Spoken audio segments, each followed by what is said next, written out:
नमस्कार दोस्तों, स्वागत है आपका अपने चैनल पे। आज के इस वीडियो में हम बात करने जा रहे हैं देवउठनी एकादशी के महत्व और उससे जुड़ी 3 प्रमुख पौराणिक कथाओं के बारे में। इस साल देवउठनी एकादशी 12 नवंबर को मनाई जाएगी और इस दिन का खास महत्व है क्योंकि इसी दिन तुलसी जी और शालिग्राम जी का विवाह भी संपन्न किया जाता है।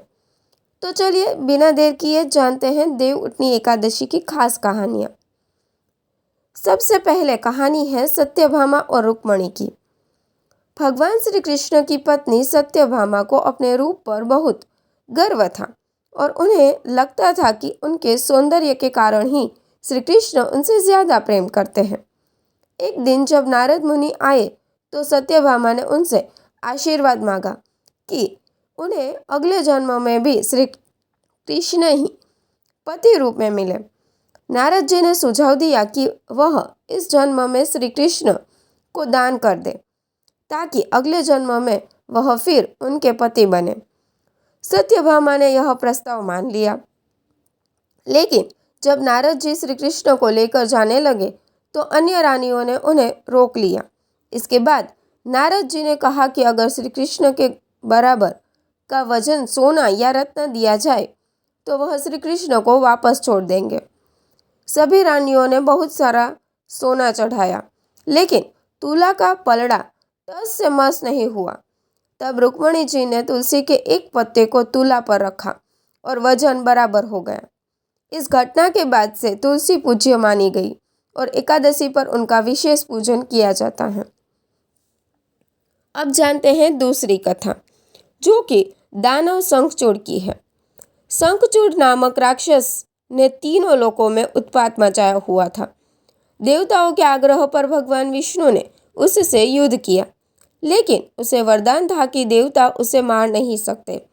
तभी भगवान शिव ने शंखचूड़ का वध करने का निर्णय लिया। वह तब तक अमर था जब तक कि उसकी पत्नी तुलसी का सतीत्व अखंडित रहता और वह स्वयं भगवान का कवच धारण किए हुए था। भगवान विष्णु ने वृद्ध ब्राह्मण का रूप धारण कर शंखचूड़ से वह कवच मांग लिया और फिर शंखचूड़ का रूप लेकर तुलसी के पास जाकर उनका सतीत्व खंडित कर दिया। इसके बाद भगवान शिव ने शंखचूड़ का वध कर दिया। तुलसी के शाप के कारण विष्णु जी ने शालिग्राम रूप धारण किया और तभी से तुलसी और शालिग्राम का विवाह देवउठनी एकादशी पर किया जाता है। अब आते हैं तीसरी कथा पर, जो एक राजा और भगवान विष्णु के सुंदरी रूप में आने की है। इस राजा के राज्य में लोग एकादशी को अन्न नहीं बेचते थे।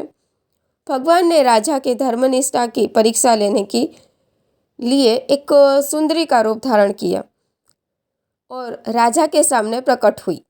सुंदरी बनी भगवान ने शर्त रखी कि राजा को राज्य का अधिकार उन्हें देना होगा और उनके आदेश का पालन करना होगा। राजा ने इस शर्त को मान लिया। सुंदरी ने एकादशी के दिन अन्न पकाने और खाने का आदेश दिया। राजा ने एकादशी का व्रत न तोड़ने की ठानी। राजकुमार तक ने राजा का धर्म बचाने के लिए अपने प्राण देने की इच्छा बताई। तब भगवान विष्णु ने प्रकट होकर राजा को आशीर्वाद दिया और कहा कि उन्होंने कठिन परीक्षा पास कर ली है। अंत में भगवान राजा को आशीर्वाद देकर अपने धाम वापस लौट गए। तो दोस्तों, ये थी देवउठनी एकादशी से जुड़ी 3 पौराणिक कहानियाँ। देवउठनी एकादशी का यह पर्व न केवल हमें भगवान के प्रति भक्ति और विश्वास की सीख देता है, बल्कि धर्म के मार्ग पर चलने की प्रेरणा भी देता है। अगर आपको यह वीडियो पसंद आया हो तो इसे लाइक और शेयर ज़रूर करें तथा ऐसे ही और रोचक पौराणिक कहानियों के लिए हमारे चैनल को सब्सक्राइब करें। फिर मिलते हैं एक नए विषय के साथ।